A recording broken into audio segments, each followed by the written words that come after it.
Presentation now, right? Yes, and we are live. Hi, friends. Welcome to Stamp Chat. Hello, hello. We're so happy that you joined us this evening. Thank you. And we'll wait a few moments to let everybody file in to Dr. Rabinovich's presentation on the world of chemistry on postage stamps. Excellent. Thanks so much for coming to us live here at the American Philatelic Society, where we are streaming from the airmail room. And the number's climbing. It's going to start to pause out and we'll get started momentarily. Make yourselves comfortable and acquaint yourselves with the functions. And Dr. Rabinovich, if you want to put that into presenter mode, and then you'll be ready when. All right. Well, hello everyone, and welcome to the APS Stamp Chat. My name's Heidi Rhodes. Today's Stamp Chat presenter is Dr. Dan Rabinovich. Dr. Rabinovich was born and raised in Lima, Peru, and has been a professor in the Department of Chemistry at the University of North Carolina at Charlotte since 1996. He's been an APS member for 30 plus years and a member of the American Topical Association's Chemistry and Physics on Stamps study unit, for which he served as editor of its flagship journal, Filatelia Chimica et Physica, for nearly a decade.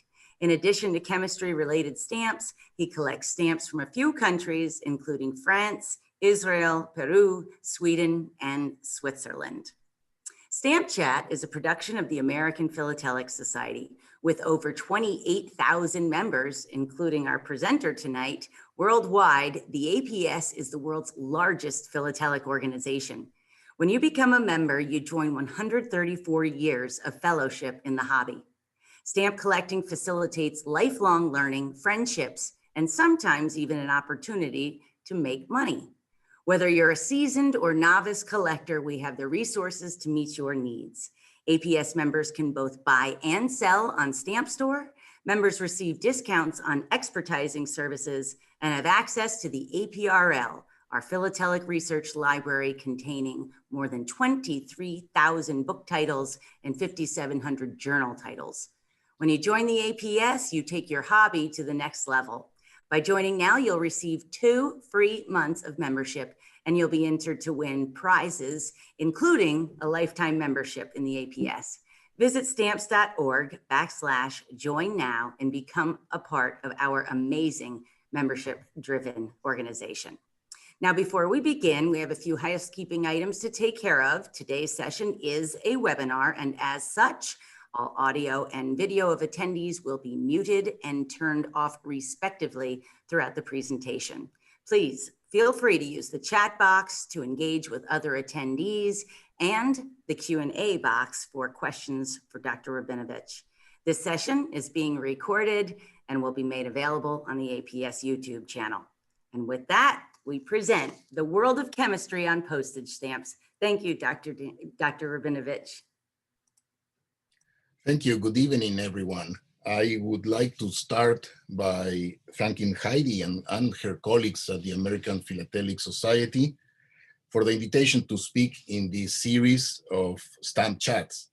It's always a pleasure to talk simultaneously about my profession and a hobby that I started more than 40 years ago, and that, as a matter of fact, I use now routinely in my teaching and science communication activities.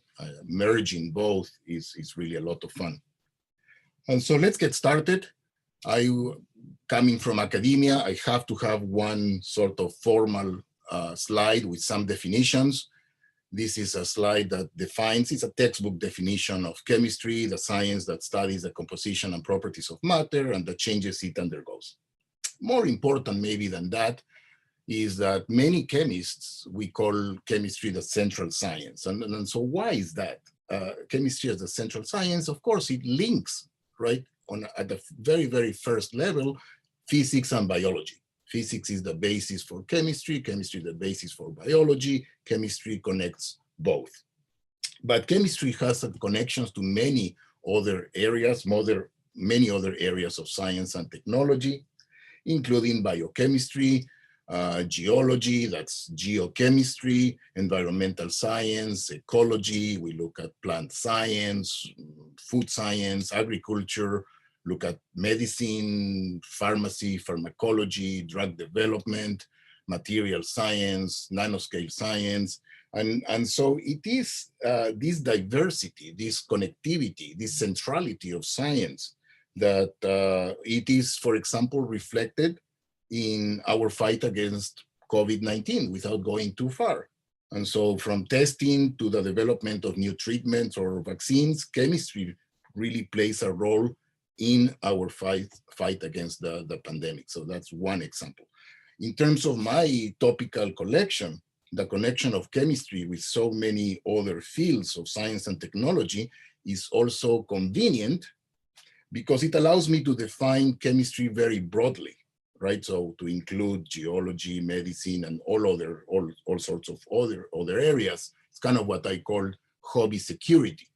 And we will see that in today's presentation.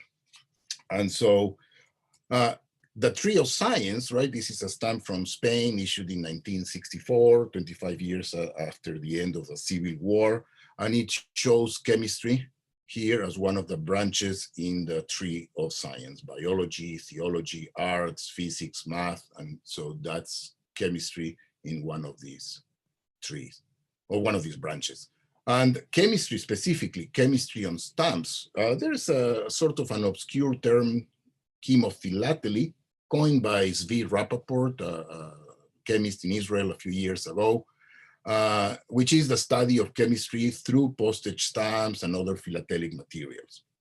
We'll see some examples today. I prefer the more common term chemical philately. And so there's a couple of chemistry, specifically chemistry stamps. The one on the right is a US stamp issued in 1976, which coincidentally with the centennial of the American Chemical Society. If you become interested in this topic, I highly recommend a book published a few years ago by Heilbronner and Miller. It's sort of the Bible of chemical philately, beautifully illustrated. It's a really nice book out there. Anyway, chemistry on stamps. So let's start our story. Once upon a time, long time ago, 2,400 years ago, Empedocles, a Greek philosopher who lived in Sicily, proposed, he's the one that proposed that all matter is composed of 4 roots or elements: earth, water, air, and fire. These are the 4 classical elements from Greece. Not to be confused in much more recent times with the 3 elements, earth, wind, and fire. But that's a completely different story. Anyway, these 4 elements, the ones in Greece, are here shown in the corners of the large square: air, fire, earth, and water, and they are connected through these properties, and that's how the world is organized. So that was the world around us. These 4 classical elements in Greece are represented in stamps from a few countries. These include Liechtenstein, Switzerland, France, and it's really interesting to see how these countries have chosen to represent these elements. So in the case of air, you see a flying bird, clouds, this is maybe a hurricane, and so you see that in these stamps. This is a stamp from Switzerland issued a few years ago that promotes environmental protection and to represent the world, the environment. Again, the 4 classical elements from Greece. Similarly, in this set of 4 stamps from Portugal and this set of 4 stamps from Germany. So the 4 elements clearly illustrated there. And Democritus, not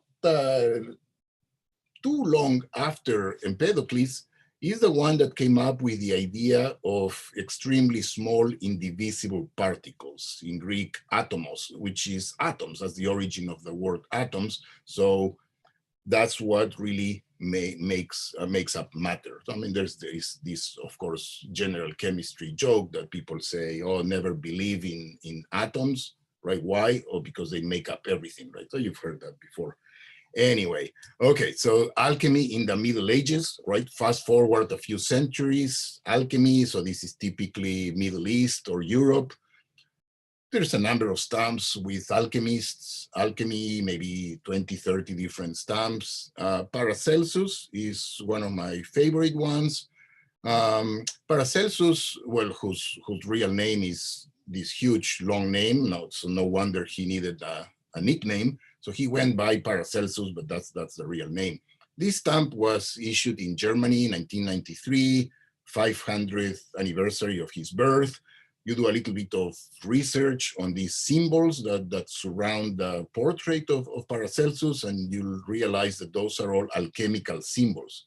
Alchemical symbols that sometimes were associated with celestial bodies. We can easily recognize the symbol of silver, the moon, and that's the alchemical symbol of silver, which is still sometimes used today. Iron for Mars, and you'll recognize some of those. Modern chemistry, right? So what we are doing is trying to transition from alchemy to modern science, modern chemistry. And maybe one of the founders of modern chemistry is Robert Boyle, best known for Boyle's law, right? The inverse relationship between pressure and volume of a gas. So there's Boyle on this stamp. And so that's when we transition into modern chemistry. Around the same time, we're talking about maybe the middle of the 17th century, around 1650, only 12 elements were known. But these are the elements that people refer to as being known since ancient times. We don't know where were these discovered, who discovered them, when. Very little is known about the history of these elements. Some, of course, can be found in pure form in nature. That's the case of copper or sulfur or gold. Some others are relatively easily extracted from mineral ores. So lead can be extracted from lead sulfide, which is galena, or you could say mercury can be extracted from cinnabar, which is the mercury sulfide. And so some of these elements have been isolated through times, but nobody knows exactly when or where. This graph shows this sort of timeline for the discovery of the elements. And so what is important to highlight here is phosphorus, element with a symbol P. This is a milestone in this story. It's very important because phosphorus was the first element for which we know who discovered and when. Hennig Brand in Hamburg, 1669, was the first one to isolate this element, phosphorus, which is not really found in pure form in nature. This stamp is based on a painting by Joseph Wright of Derby, the alchemist in search of the philosopher's stone. Brand was an alchemist. And here, presumably, he has just isolated white phosphorus, which of course glows in the dark, and that's sort of a representation of the discovery of phosphorus. Very cool stamp. And so, fast forward a few decades, Joseph Priestley, it's usually credited with the discovery or co-discovery of oxygen in 1774. And so he did lots of experiments with gases, with the generation of oxygen. He really didn't know that he had isolated an element, a pure element. He called it dephlogisticated air, but he did prepare oxygen. He didn't know it was pure. He didn't know it was an element, but he did that. And so the other co-discoverer of oxygen is Antoine Lavoisier. Lavoisier is the one that may not have made oxygen or isolated oxygen first, but he realized that it is an element, that it was pure, that it is a gas, that is really important in combustion and respiration, and did lots and lots of experiments. And so that's Lavoisier. And what we see here is a maximum card, a so-called maximum card. It's kind of a postcard prepared in advance and made available the day the stamp is released. In this case, this French stamp with Lavoisier was issued on December 27th, 1943. So they affix the stamp, they have the postmark for that day. That's a nice souvenir, mainly for collectors. And the 18th century was, a lot of progress was made with the discovery of new elements, lots of metals, transition metals. So we see cobalt, platinum, nickel, zirconium. By 1800, about 34 elements were known. And shortly after that, John Dalton published his famous A New System of Chemical Philosophy, the main principles of atomic theory. This is based on his classification of the elements, not with the chemical symbols as we know them today, but he developed his own system for symbols for the element. It wasn't really alchemical symbols, and it wasn't the symbols we recognize today in periodic tables, which were developed by Berzelius. That's a different story. And so many of these discoveries of elements are shown on stamps. For example, Franz Joseph Müller von Reichenstein discovered tellurium in Romania. He was an Austrian mineralogist, but he did research in the area of Transylvania in modern day Romania. So he isolated tellurium.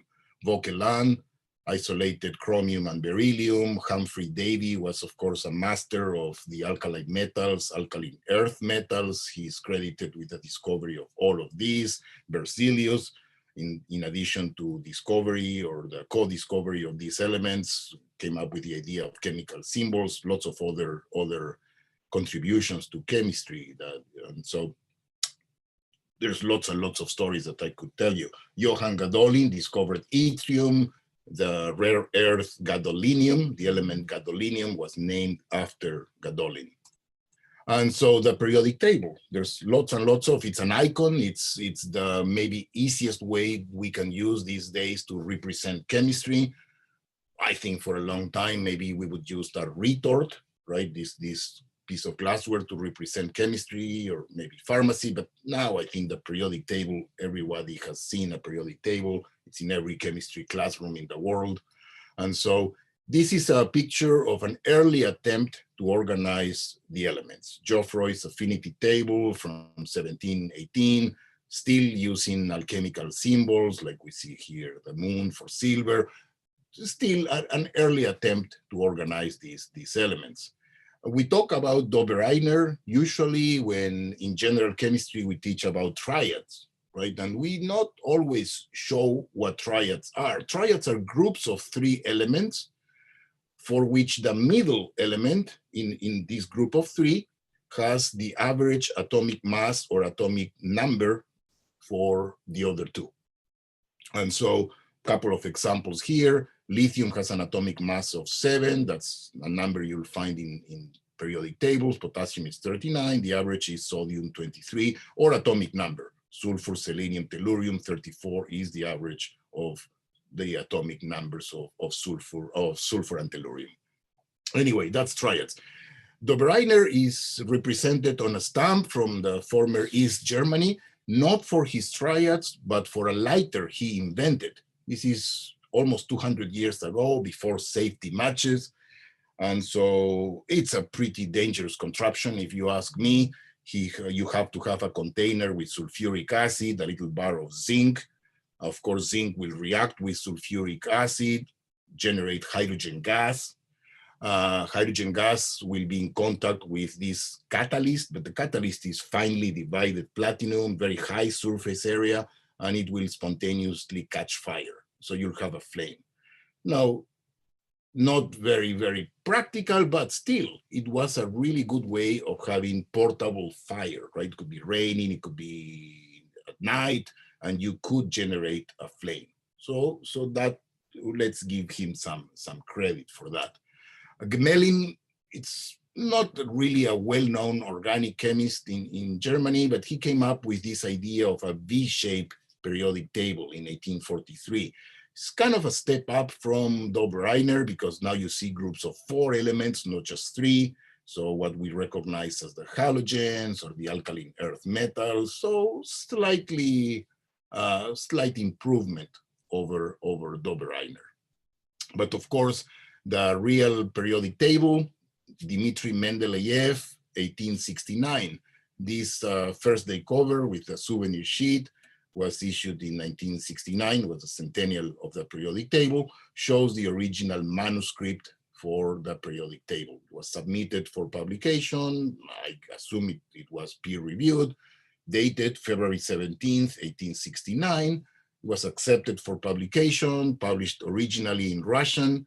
This is the German translation of that original periodic table, also from 1869.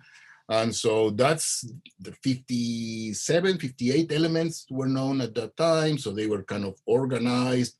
There was some different ways of looking at these periods and groups and all that stuff. But maybe the most important feature in this original periodic table is that Mendeleev saved empty spaces for elements that were not known at that time. And so he predicted what roughly the atomic weights will be, what some of the physical properties of these elements would be in terms of oxidation states or densities, some of those properties. And the amazing thing is that within a few years, scandium, gallium, and germanium, these three elements were discovered. And they had the properties that he predicted. So that was critical because everybody started really believing in Mendeleev's periodic system or periodic table from that day on. And so that's pretty cool. This is the first set of stamps dedicated to Mendeleev. It was the centennial of his birth in 1934. Really nice set of stamps from Russia, 1934. But Mendeleev has appeared on a number of other stamps after that, some from sort of unusual countries, maybe Togo or Malawi, of course, Eastern European countries, but North Korea. These three stamps here at the bottom were issued last year, because last year was the 150th anniversary of the periodic table. It was the International Year of the Periodic Table, sponsored by UNESCO. And so there were a number of stamps issued, and you see these from Sri Lanka, Portugal, and Kyrgyzstan. And so all with Mendeleev and the periodic table. So pretty cool. I had a blast last year. This is a more recent one, souvenir sheet from 2009, that 175th anniversary of Mendeleev's birth, but it shows the classic image of Mendeleev and at an old age with a periodic table in the background. And so this is a nice stamp from Spain that is dedicated to the periodic table, not so much Mendeleev, but the periodic table. Really nice stamp because it shows the blocks in the periodic table, S, P, D, and F with different colors, intentionally looking like a painting by Mondrian. And in addition, it shows those empty spaces for elements that were not known in 1869. And so that's scandium, gallium, and germanium. Also technetium, but technetium, an element that Mendeleev predicted, right, just below manganese in the periodic table, is radioactive. It's artificial. It took another 60 years to be synthesized. So that really didn't happen for a while. But of course, it's known now. It's the only transition metal that is radioactive. And so that's all conveyed in this stamp. Very nice design. Famous chemists, right? One of the best known chemists is Louis Pasteur. Of course, he has appeared on stamps from many different countries. There's maybe, I don't know, 70, 80, 90 stamps with Louis Pasteur all over the world. So these are stamps from Syria, Cuba, Brazil, Turkey, all over the place. Of course, there's many French stamps or former French colonies that represent this famous scientist. And Alfred Nobel was a chemist by training. He invented dynamite. Of course, lots and lots of money came from that. He established the Nobel Prizes in his will. This stamp was issued in the US in 2001. It was the centennial of the Nobel Prizes. And so that's pretty nice. Alfred Nobel himself appears on many stamps from different countries. Again, there are many, many stamps that honor him specifically, but there's also many Nobel laureates that appear on stamps. An interesting one is Ernest Rutherford. He's known for his contributions to atomic structure, or the structure of the atom. This stamp from the Marshall Islands shows, specifically shows his famous gold foil experiment, the structure of the atom, the nucleus, the bouncing of alpha particles, all that is on the stamp. For that contribution, for the structure of the atom, he got the Nobel Prize in Chemistry in 1908. At the time when chemistry and physics were working very closely together in the investigation, the study of the structure of the atom. A few years later, maybe a little bit ungrateful, he said that the only science is physics. He was a physicist by training, and all the rest is stamp collecting. I forgive him, right? Kind of makes me mad a little bit as a chemist, but I'm a stamp collector, so I forgive him. That's pretty cool. If stamp collecting is second only to physics, so that's pretty cool. Fritz Haber, well known for many reasons. It's a dramatic, complicated life. He received the chemistry Nobel Prize in 1918 for the synthesis of ammonia, nitrogen fixation, the conversion of nitrogen to ammonia, the Haber-Bosch process, as it is now known. But he had a very complicated life. He also was a pioneer for the use of chlorine in chemical warfare during the First World War. There's lots of biographies about Haber, including this one, and you can see here. It's just a fascinating life, dramatic, lots and lots of stories about Haber. Marie Curie, of course, who was not really a chemist by training, was a physicist, and she, I think, had a minor in math in college. And best known, of course, a role model in science, not just for women or chemistry or physics. The only woman, as far as I know, that has received 2 Nobel Prizes. The first one was in physics in 1903, which she shared with her husband, Pierre, and Henri Becquerel for the discovery of radioactivity. And then by herself, all by herself, chemistry in 1911 for the discovery of radium and polonium. A remarkable life, a life of sacrifice. Lots and lots of stamps show Marie Curie. My guess is that there are maybe 110, 120 stamps with Marie Curie from all over the world. There's a few stamps that show Marie together with her husband, Pierre. And so there's less, not as many as Marie Curie by herself. There's a few where she's with Pierre. This is an interesting one from Panama that shows their names in Spanish. So Pedro and Maria, which is kind of interesting for their names, usually are not really translated to other languages. And they have, so Marie and Pierre had 2 daughters, 2 children. Irene was one of them. She became also a nuclear physicist. She married Frederick Joliot. And so Irene and Frederick, both nuclear physicists, they shared the Nobel Prize in Chemistry in 1935 for the discovery of artificial radioactivity, the synthesis of new elements. And so far there are 4 family members that have Nobel Prizes. So people refer to the Curie family as the Nobel family. That maybe is easily summarized in this Curie family tree. And so I mentioned already that Pierre and Marie shared the Nobel Prize in Physics, 1903. Marie got the one in chemistry in 1911. They have 2 daughters, Irene, Frederick, chemistry, 1935. The other daughter, Eve, was the only non-scientist in the family. Maybe not surprisingly, is the only one that lived a long life. She passed away just a few years ago. She was living in New York City when she passed away at the age of 102. She wrote the first biography of her mother, of Marie. And the interesting thing is that she married this American diplomat, Henry Labouisse. Henry Labouisse happens to be Secretary General of UNICEF when UNICEF got the Nobel Prize in Peace in 1965. So he's the one that picked up the Nobel Prize on behalf of UNICEF. And so that's maybe a fifth member of the Curie family that was involved in a Nobel Prize. And it's also interesting to note that Irene and Frederick, who died fairly young, also had two children, Helene and Pierre.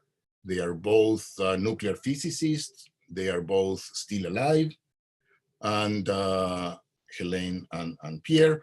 And I had the good fortune a few years ago to meet with them. This is what I called my Forrest Gump moment. I was attending this centennial conference for the centennial of Marie Curie's Nobel Prize in Chemistry. This was in Warsaw in 2011. A friend of mine, I was just going to take their picture. They were there, and a friend of mine said, "Hey, jump in the picture, get behind them." And so there am I with the only grandchildren of Marie Curie, which is pretty cool. After taking this picture, I asked them to sign this cover. So those are their signatures, and of course the stamp is the stamp with their parents, and so that's a remarkable, I think, souvenir from that conference. So that's pretty cool.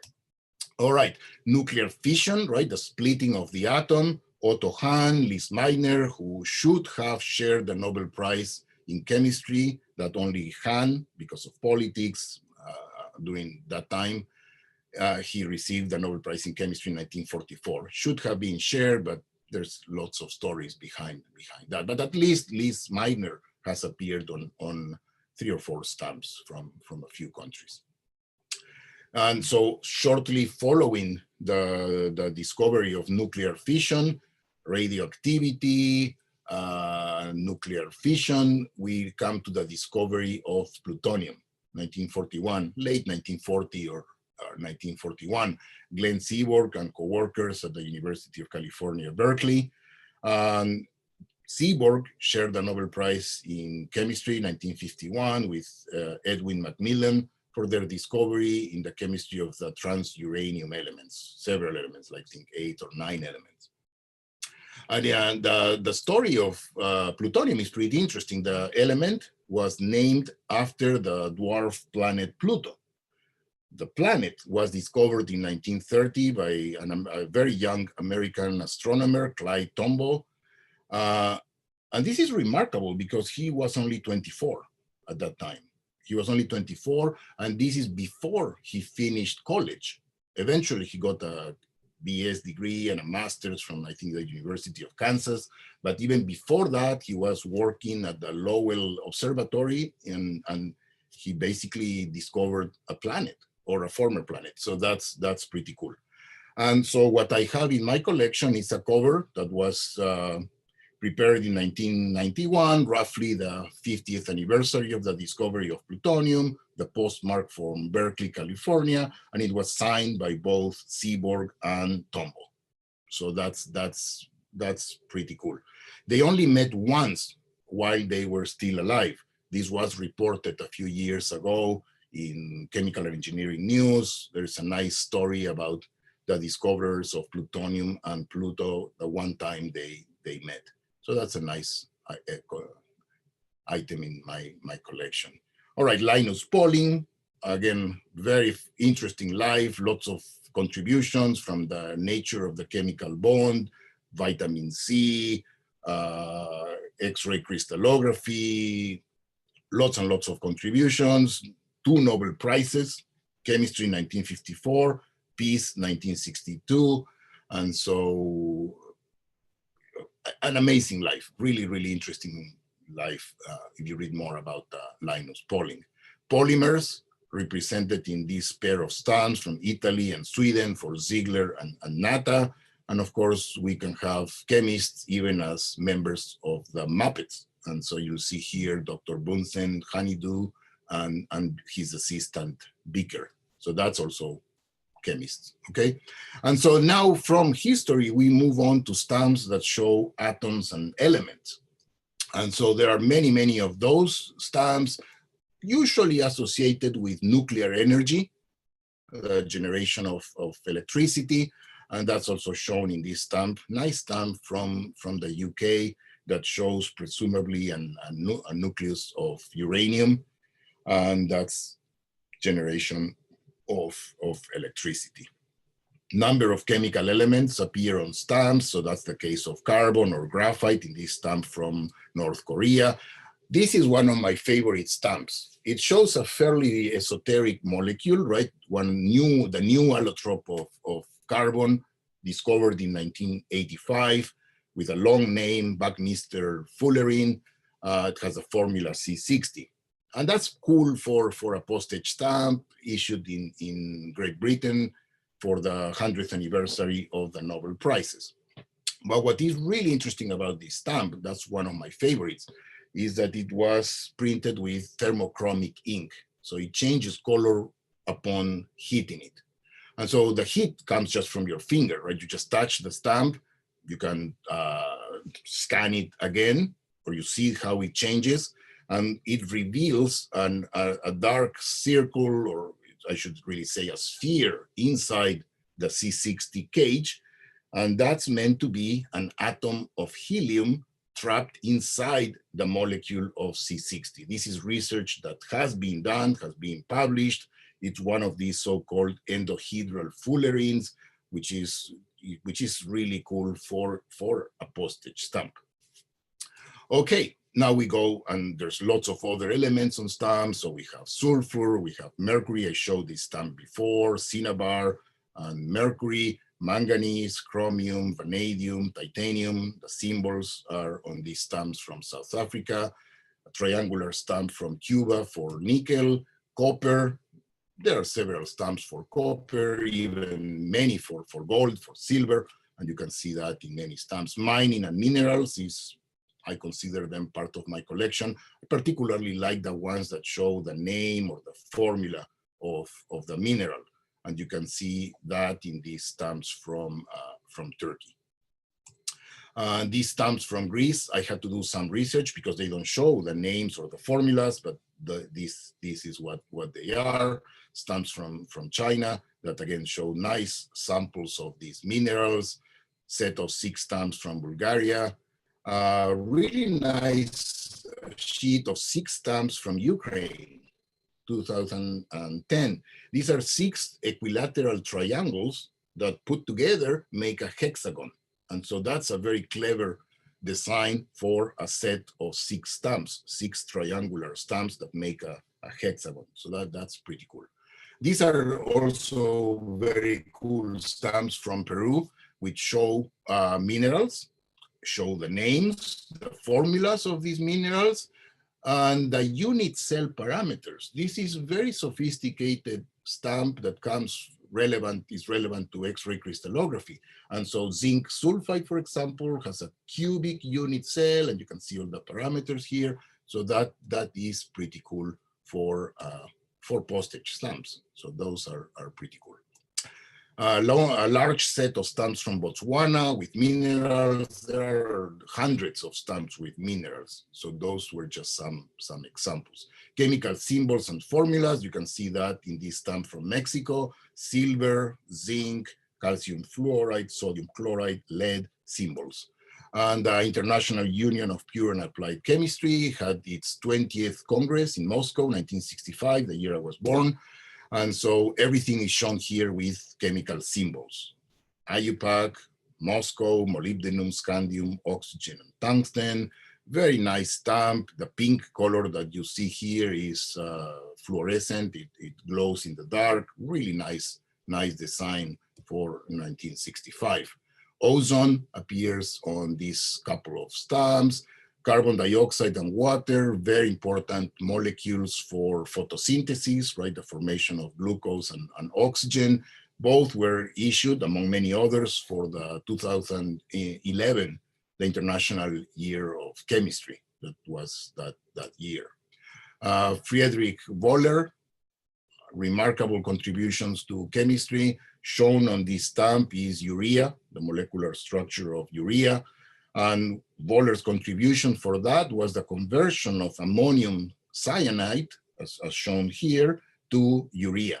And that was really the conversion of a compound that was considered inorganic, to urea, which was supposed to come only from living matter. And so that conversion of something inanimate, something inorganic to something organic was a breakthrough in the development of modern chemistry.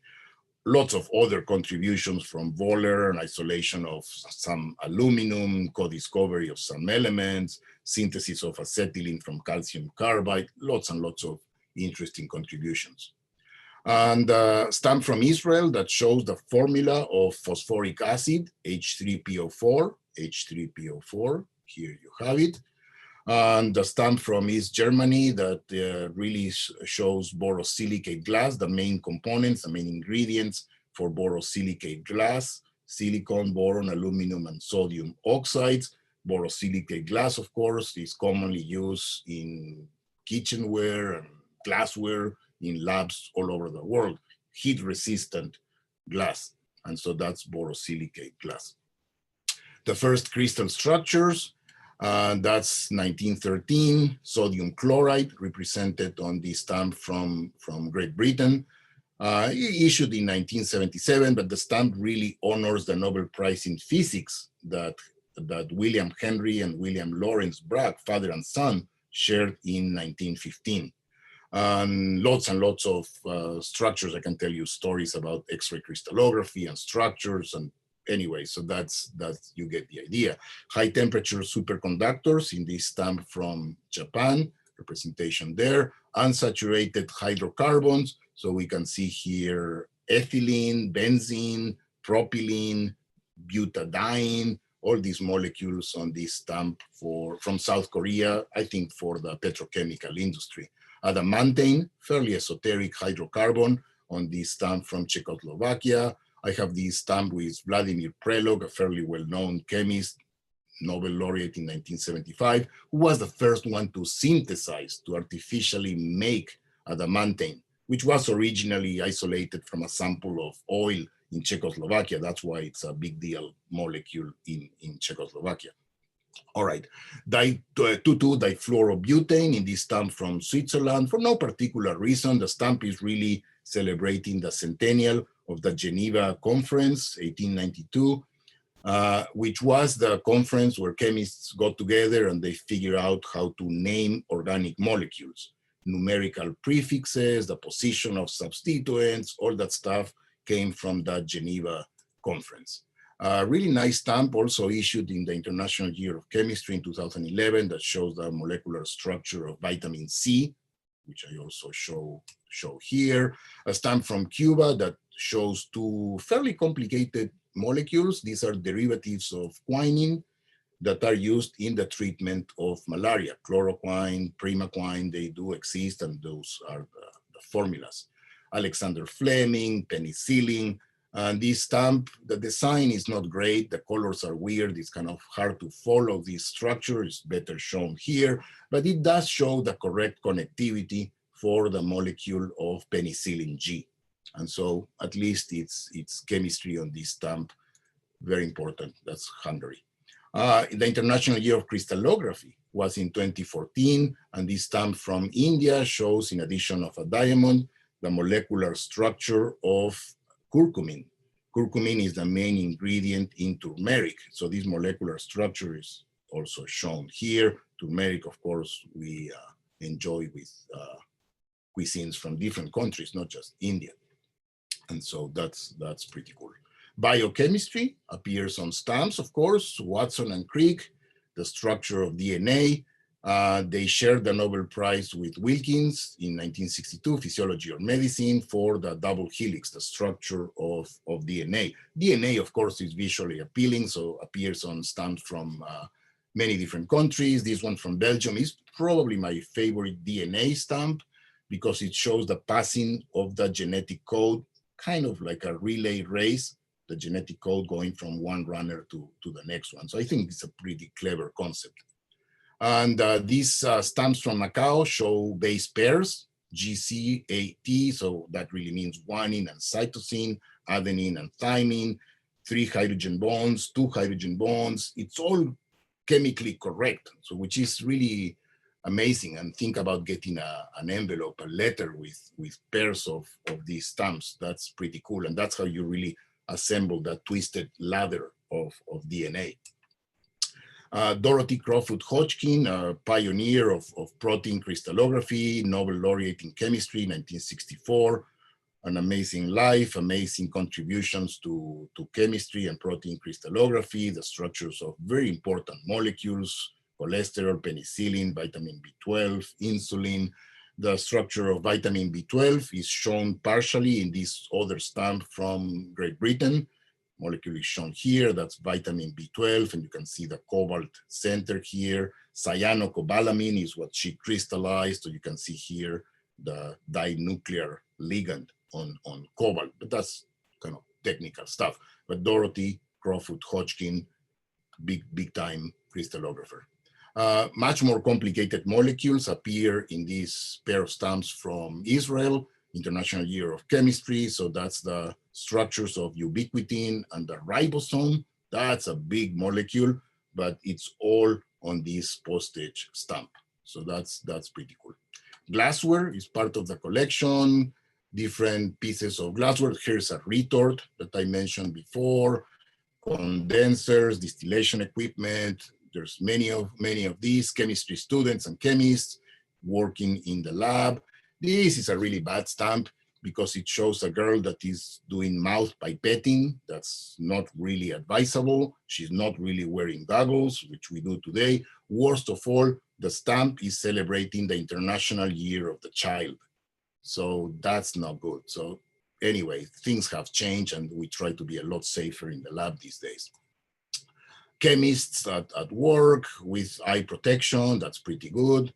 And more chemists at work, there's many of those. Chemical industry, chemistry is all over the place, not just petrochemicals, but drug development, all over. And I'll give you some examples of fertilizers. This is a first day cover from Iran. Petrochemical industry. Petrochemical industry, the petrochemical industry and plastics is not really huge in Monaco, right? Monaco is known for Formula One racing, for casino, for gambling, tourism, of course, but not for the plastics industry. And they really messed up with this design because they wanted to show methane as being converted into plastics or paint or gasoline or I don't know, whatever they were trying to do here. And worst of all, they show methane, the formula of methane is CH4, as C4H. Really bad design, horrible. It's what I call the inverted methane. And so that's not good. But Monaco has made mistakes before. This is a stamp issued years ago with Franklin Roosevelt. The president was a stamp collector, so this is based on a photograph, stamp albums, magnifying glass, looking at the stamp. And apparently it shows that he had 6 fingers on his left hand. I'm sure he didn't, but you see the picture, it shows 6 fingers. That's pretty crazy. The story behind this stamp and why it looks like it has 6 fingers was described in the American Philatelist a few years ago. Nice story with all the details about when that funny feature was introduced. A young Queen Elizabeth for gold industry, cement, salt, soap, there's chemistry all around us. And so that was stamps. There's a few postmarks related to chemistry. So strictly speaking, these are not stamps, but postmarks that are related to chemistry. And so there's a postmark here for the International Symposium for the Use of Computers in Analytical Chemistry. That's very specific. Remarkably, this is from 1974. And there was already a symposium for the use of computers in analytical chemistry. That's very specific. The IUPAC World Congress in 1969 was in Sydney, so that's a postmark. Names of elements like nickel, nitrogen, and selenium. I like the one for nickel. I do some research with nickel, and you can see here it says your unseen friend. Nickel is my friend. So anyway, chemical companies, DuPont, Fisher, Monsanto, all shown in these so-called slogan meters, chemical compounds. There's lots and lots of these. Chemistry departments that sometimes have these franking machines, they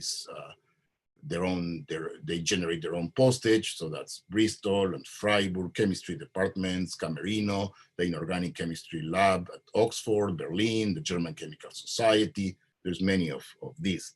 And elemental town names. There's lots of several small towns, typically in the US, that have names of elements. And so there's boron in California. There's a huge borax mine in that town. But there's neon and krypton in Kentucky. There's lead in South Dakota, lithium in Missouri, platinum, radium. That's pretty cool. Radium, Kansas, silver in Texas, sulfur in Indiana and Kentucky. There's cobalt in Connecticut, carbon in Iowa. So these are real towns. There's an upstate New York small town called Calcium. So this is a cover from Calcium, New York. Pretty cool item. And there are chemical town names. I have like 300 of these in my collection. These are some examples. So there's bromide in Oklahoma, ozone, hematite, potash, just chemical names. Chloride, gypsum, sapphire, that's pretty cool in North Carolina, telluride, Colorado, ski resort, fairly well known. This last one is probably James Bond, not chemical bond, but that's okay, it's part of the collection. And to conclude, I want to show you two special items in my collection. And one is a cover that was actually flown on the Hindenburg. So when I teach about hydrogen, the properties of hydrogen, the flammability of hydrogen, illustrate that story with this cover. And so this is a cover that left Stuttgart in Germany, May 6, 1936, first flight of the year 1936, across the Atlantic to Lakehurst, New Jersey, and then this cover in particular continued to California. But the date, May 6, 1936, is exactly a year before the first flight of the year 1937. 1937 is when the Hindenburg had its first and last flight of that year. There are movies and books written about the crash, people died. It's a really important story. And it marked the end of the hydrogen-filled balloons. These balloons that we have these days are all filled with helium. So, but it used to be hydrogen. And this is an interesting, really cool item I found on eBay a few years ago. It's signed by 10 different Nobel laureates in chemistry. And so some are maybe better known than others. So I don't know, Lipscomb, Wilkinson, Prelog, Seaborg. And somebody went through the trouble of collecting all these autographs, these signatures on the same cover.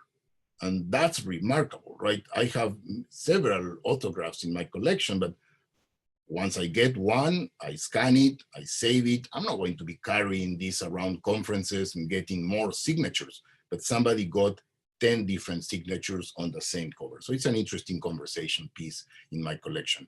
I want to conclude by telling you that there is a group of individuals that collect stamps related to chemistry and physics. Heidi mentioned this early on. We have a website. We published a magazine 4 times a year, Filatelia Chimica et Physica. And I also write a column every few months in Chemistry International. That's the quarterly news magazine for IUPAC. If you just Google, find the articles online, there's a lot out there. And so finally, I want to thank again Heidi for the invitation to be part of this Stamp Chat series. I think a recording of this presentation and many others can be found in the APS Stamp Chats. There's a YouTube channel where you can find lots and lots of interesting talks, crazy, diverse range of topics. And with that, I want to include here my email address. Anyone interested in any images I have shown you today, or if you want to ask a question, or if you want to wonder if there is a stamp for some random topic, let me know, and I'll be more than happy to communicate with everyone. Thanks to everyone for your attention, for coming to this Stamp Chat, and hopefully we have some time for some questions. So thank you very much. That was fantastic. Thank you so much for that presentation. The enthusiasm in the chat box is bright. That is for sure. Let's get to a question because we don't have too much time for Q&A, but as Dr. Rabinovich said, you can rewatch this on Stamp Chat on the YouTube channel, and you have his email address. So here we go. Greetings from Peru. Great presentation. And here's our friend's question. Are there stamps commemorating the 4 new elements added to the periodic table in 2016? Let me see. There is a stamp for one of them. One of the new elements in the periodic table is nihonium, element 113. And there has been a stamp issued in Japan specifically for nihonium. I think for the others, moscovium, tennessine, I don't think so. And so, but nihonium is on a postage stamp. Let me see. No, there's a stamp with, oh no, I think, yes, so there is also a stamp for oganesson, element 118. Named after Oganessian, the nuclear physicist in Dubna, who really contributed to that. So yes, 2 of the 4 newest elements are on stamps already. I didn't show the stamps today, but those are out there. Excellent, and our friend thanks you for that answer. Let's see, Jeffrey Wilkinson on the last cover was a stamp collector. How many chemist collectors do you know? Not many, not many, and I'm sure there are several out there that that nobody really knows that they were stamp collectors, that they were doing that, as a hobby privately. But I know a few, but not that many. I mean, colleagues I have met through the chemistry and physics on stamp study unit is one example. So I probably know maybe 30 or 40, but it's not a huge community. And I'm sure there are other colleagues out there who collect stamps related to chemistry or maybe other topics or other country collections, and I just don't know about them. Are there more than one, is there more than one Canadian stamp commemorating chemistry? Oh, yes. I think Canada has several, even the US has several. If you include minerals and chemists, and yes, I would say in Canada, I'll say maybe there's at least 10, 15 stamps in my collection, the element nickel, minerals, Hertzberg, there's several stamps from Canada related to chemistry, obviously connected to chemistry. I think an incredible amount of countries have connections to chemistry. There's, I will say, a minority, very few countries that don't have anything related to chemistry. So before I even ask this, Dr. Rabinovich, this question pertains to colors and shades. Is that something that you think you could speak to? So not really. I'm a chemist, of course, but my collection is chemistry on stamps, not really the chemistry of stamps, which is a whole different topic. When you can talk about the chemistry of inks and paper and coatings, or how to detect forgeries. And there are tools in chemistry that can be used to study, to do all of that. But that's not really what I do. Understood. There's a fascinating movie, Radioactive, which came out this year, documenting the work of Marie and Pierre Curie. Have you seen the movie? Yes, I saw the movie on Netflix. It was very nice movie. Yeah. Another friend, and we're just a few more moments, friends. Have you considered making a periodic table of stamps? Let's not. I mean, if not, let's do it. Sure, and people ask me if a periodic table with stamps or if I can write a book and stuff like that, but I have a day job, I have a family, so someday someday, but right now it's just, it's still a hobby. It's still a hobby and a tool for science communication, but someday. Science communication, yeah. And we really appreciate that you did this crossover. So you brought in new folks to the hobby. That's really cool. What was that stamp that changed color when touched? Does the US have one like that? Not with thermochromic ink. There are stamps related to chemistry or to physics, we say from several countries that show small holograms. But thermochromic ink, there was one 2 or 3 years ago. It showed an eclipse of the moon, right? So it shows the moon as we know, with craters and all of that. And you touch the stamp, thermochromic ink, and it's like an eclipse and the whole thing turns dark. So that was more recent. That's maybe a couple of years ago when we had the eclipse, I think 2017 or something like that. And so there was a stamp with thermochromic ink issued in the US. But it's about more like astronomy, the moon, solar, a lunar eclipse. So it's not really in my collection. But yeah, I'm aware of that stamp. Well, friends, this will conclude our stamp chat. It went super fast, and we always know when things go fast, it means it was a lot of fun and a lot of great information. Dr. Rabinovich, I hope that you'll take a moment and just scroll through the chat box so you can receive your accolades. Really appreciate that you brought this topic. Topicals are such a great doorway to the hobby, and we really appreciate that egress to new friends who might be joining us for the first time here on an APS Stamp Chat.